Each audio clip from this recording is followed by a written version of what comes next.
हमारे साथ काराकाट लोकसभा के निर्दलीय महिला प्रत्याशी किरण प्रभाकर जी हैं और किरण प्रभाकर को इस क्षेत्र में नौकरी वाली दीदी भी कहा जाता है। सभी सुख सुविधाओं को छोड़ करके आखिर ये इन्होंने राजनीतिक जीवन को क्यों चुना, क्यों इनको नौकरी वाली दीदी कहा जाता है और इनके मन में क्या विचार है और लोकल भी है यहाँ के, बताया जाता है कि यहाँ की बेटी है। आपके जनता के मूल सवालों को लेकर के इनसे सवाल जवाब करेंगे और जानेंगे कि इनका क्या मोटो है और क्यों ये राजनीति में आई है। सबसे पहले मैडम तो स्वागत है चैनल में आपका। जी धन्यवाद। पहला सवाल यही होगा, लोग जानना चाहते हैं कि आप क्यों इस लाइन में आई हैं, सभी सुख सुविधाओं को छोड़ करके राजनीतिक कैरियर अपने क्यों चुना? मनुष्य एक सामाजिक प्राणी है। हम इसी समाज से, इसी ज़मीन से उपजते हैं, पलते हैं, बढ़ते हैं। एक बार उस लायक हो जाते हैं कि इस समाज को हम अपना रिटर्न दें। तो ये मेरा ही नहीं, ये सबका होना चाहिए कि हमें अपने जन्मभूमि के लिए, अपने माता पिता के लिए, अपने जीवन में कुछ करना चाहिए। काराकाट की ज़रूरत है जिस लेवल के डेवलपमेंट की, जिस लेवल के एक सहयोग की, अगर हम ये करते रहेंगे तो हम वो नहीं कर पाएंगे। ऐसे तो हम रोजगार दे रहे हैं ना, लेकिन हम इन्वेस्टमेंट बड़े लेवल का अगर यहाँ लाना चाहे उसके लिए मुझे आना ही पड़ता। मैं क्षेत्र में गया था, आपको नौकरी वाली दीदी लोग क्यों कहते हैं? चूंकि आप कोई पद पे भी नहीं है, न सांसद है न विधायक, नौकरी वाली दीदी लोग क्यों कहते हैं? देखिए, आपको सेवा देने के लिए किसी पद पे जाना, सांसद बनना और एमएलए बनना कोई ज़रूरी नहीं है। आप जहाँ से हैं वहीं से अच्छी शुरुआत कर सकते हैं। आपके मन में वो भाव होना चाहिए। तो हम चूँकि कॉर्पोरेट की ज़िंदगी से रहे हैं, तो महादेव की कृपा से ऐसे लोगों से हमारा संपर्क रहा है कि अगर हम जब सेवा भाव से आए अपने क्षेत्र में, तो उन्होंने भी इच्छा जाहिर की थी कि हम किस तरह से आपके क्षेत्र में, आपके काम में हम अपना योगदान कुछ कर सके। तो हमने यही बोला था कि हमारे यहाँ बेरोजगारी इतनी ज़्यादा है कि हमारे छोटे भाई मारे मारे फिर रहे हैं।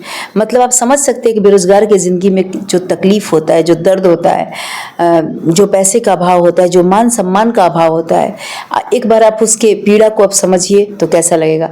तो हमने बस उनसे यही कहा कि आपका बड़ा हेल्प यही होगा कि अगर हमारे भाई भाइयों को जो अच्छी शिक्षा के अभाव में भटक रहे हैं, कुछ बढ़िया शिक्षा पाकर भी भटक रहे हैं, तो उनको जहां आप योग्य समझें, अपने कंपनी में जिस पद पे योग्य समझें, आप उनको जॉब दीजिए। और यही हमने रोजगार मेला लगाया और इसमें हमने करीब हमारे 700 लड़कों का सिलेक्शन हुआ।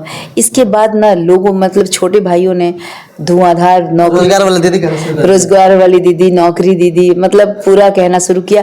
अब हमें क्या लगता है इस बात से, ये संबोधन इतना तगड़ा हो गया है, सोशल मीडिया पे इतना ज़्यादा हावी हो गया कि मुझे लोग किरण प्रभाकर के नाम से कम नौकरी वाली दीदी के नाम से ज़्यादा जानते हैं। तो हमें लगता है कि इस नाम को मुझे और भी सार्थक करना है। मुझे इतना, मतलब जो भी हमसे होगा अपना बेस्ट प्रयास देने का। और लेकिन एक बार मुझे दुख होता है कि हम अपने बच्चों को जॉब तो देते हैं, लेकिन उनको अपने धरती से अलग होकर जाकर के काम करना पड़ता है। जैसे हमारे हस्बैंड किए, जैसे हमारे सभी भाई बाहर ही जाके, यहाँ पे तो कुछ है ही नहीं ना उस तरह का इन्वेस्टमेंट। तो हम चाहते हैं कि इसीलिए हम राजनीति में भी आना चाहते हैं कि इन्वेस्टमेंट लाएं, जॉब यहीं पे मिले, सबको मिले। आपकी सोच बड़ी सुंदर है। जब से काराकाट लोकसभा बना है, 3 बार के ही सांसद बने हैं, हमेशा वो बाहर के ही बने हैं और आप स्थानीय हैं और आप यहाँ की बेटी हैं, कितना इसको आपको फायदा मिलेगा? देखिए, आपको यहाँ की बेटी हैं, स्थानीय क्या कहिए कि घर की बेटी हैं, तो घर के लोग ही घर की ज़रूरतों को समझते हैं। बाहर वाले देखिए क्या करेंगे, आपकी ज़रूरतों पे 2 रुपया आप पे छिटेंगे, 2 आप में लगाएंगे, 10 अपने खाएंगे। घर के व्यक्ति का क्या होता है ना कि 10 नहीं, जो अपना भी 2 है वो 12 लगाता है। मतलब 100% से बढ़कर करता है, क्योंकि वो रियल में उसके नीड्स को, उसकी ज़रूरतों को समझता है। और उसको लगता है कि, कहते हैं ना कि कितना भी गुड़ डालो मीठा होगा। तो लगता है कि क्या करें, जहाँ देखो वहाँ तो आपको दिक्कत ही नज़र आएगा। हर गांव में स्कूल का अभाव है, स्कूल है तो अच्छे टीचर्स का अभाव है, महिलाओं के लिए पढ़ाई का और मतलब। तो हम जो आए हैं तो काफ़ी कुछ करेंगे और इस चीज़ को बहुत लोग समझ रहे हैं। बहुत बच्चे जो अभी उनको नहीं पता है, अभी चुनाव के माहौल में किसी के पीछे पड़े हुए हैं, उनको अभी समझ नहीं है कि अंततः उनके हम ही काम आएंगे। जितनी सलीनता और खूबसूरती और सादगी के साथ आप समझा रहे हैं ऑन कैमरे पे, क्या आपका मोटो, आपके विचार गांव के लोग समझेंगे या जात पात के नाम पर बढ़ जाएंगे? ना, समझेंगे? आज तक कोई ऐसा आया ही नहीं जो उन्हें जाति से ऊपर उठकर काम करने को कहा, जुड़ने को कहा। आज तक कोई आया ही नहीं जो जाति, धर्म और कहते हैं कि वो पार्टी के प्रति समर्पण से अलग बात कहा। देखिए, हम पार्टी के प्रति इसीलिए जुड़ते हैं कि वो पार्टी हमारे क्षेत्र के लिए अच्छा काम करे, है ना, पार्टी हमारे लोगों के लिए काम करे। लेकिन देख रहे जब पार्टी है ना हमारे क्षेत्र के लिए काम कर रहे, ना हमारे लोगों के लिए काम कर रही है, और ये जाति में बांटकर जो पॉलिटिशियंस अपना पॉलिटिकल बेनिफिट गेन कर रहे हैं, उनसे उनको फायदा हो रहा है। हमारा समाज तो बट रहा है ना। तो लोगों को आज तक कोई इस तरह से समझाने वाला मिला ही नहीं। तो लोग कैसे समझते? उसी का हवा चल रहा था, लोग उसी हवा में बह रहे थे। अब किरण प्रभाकर आई है क्योंकि हम सबको लेके चलते हैं। देखिए, मेरा एक ये मंत्र है लाइफ का, सेवा, समर्पण, समृद्धि, और जो कि सबका साथ, सबका विकास के रास्ते से होकर के ही आगे बढ़ेगा। मैं ग्राउंड रिपोर्टिंग में था और आपके सपोर्टर भी थे।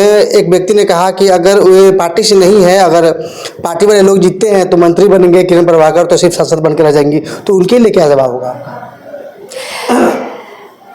नहीं करने वाले मंत्री मिनिस्टर बन के भी मेरे भाई कुछ नहीं करता, और करने वाले कुछ न हो गए, न सांसद न एमएलए, देखो क्या क्या करता है। और कहते हैं ना, दिखाओ। हमने देखा महिलाओं के लिए आपने किया है, अपना नौकरी तो नहीं करने का भाव रहना चाहिए, वो सब करता है। और नौकरियां दिला सकता है, नौकरी वाली दीदी का तमगा पा सकता है। तो ये कुछ भी नहीं है कि करने वाला क्या बनेगा तो करेगा, और नहीं करने वाला कैसे करेगा। हम क्या करें?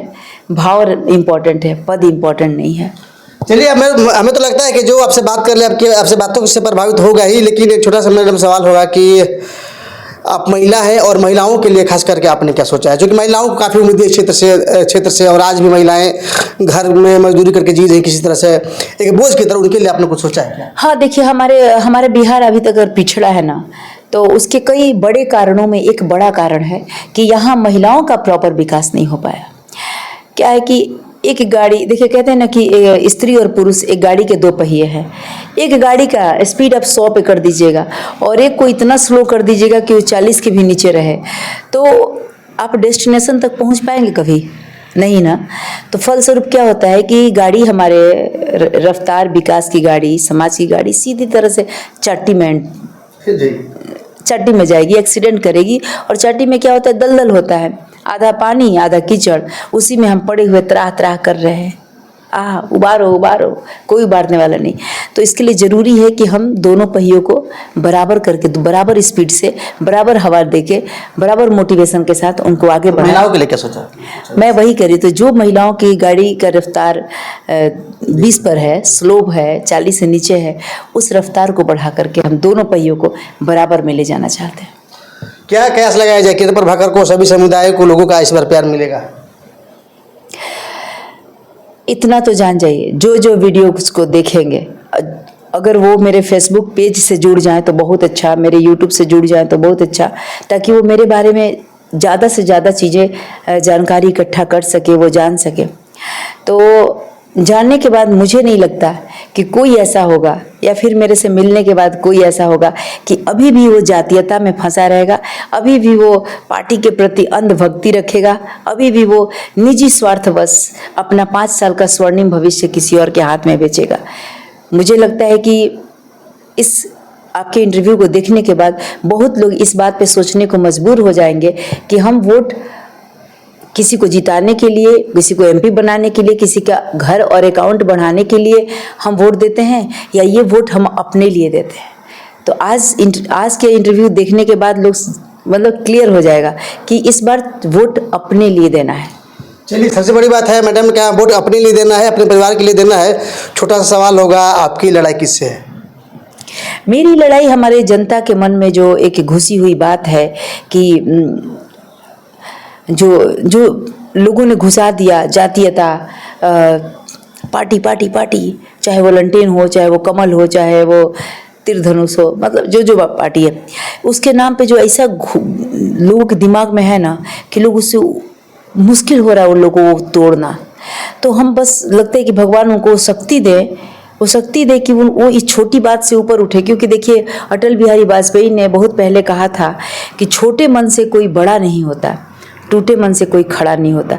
तो जब तक आदमी अपना विचार बड़ा नहीं करेगा, सोच बड़ा नहीं करेगा, जातीयता जैसे हीन बातों से ऊपर नहीं उठेगा, वो कैसे आगे बढ़ सकता है। और मैं इस क्षेत्र को आगे बढ़ाने का बात कर रही हूँ, ऊपर ले जाने की बात कर रही हूँ, समृद्ध करने की बात कर रही हूँ। ये कैसे होगा जब तक हमारे सारे लोग इस बोझ को लेकर नहीं साथ में चलेंगे, तो हम कैसे कर पाएंगे। तो हमारी जो लड़ाई है तो हमारी जनता के मन में घुसे इसी डर से है। चलिए, एक लास्ट अपील है अपने लोगों के लिए, वीडियो देखने वाले लोगों के लिए क्या अपील है, क्या सोच करके इस बार जनता वोट दे। अगर हमारी जनता मेरी बात सुन रही है तो मैं अपनी जनता से हाथ जोड़कर निवेदन करना चाहती हूँ।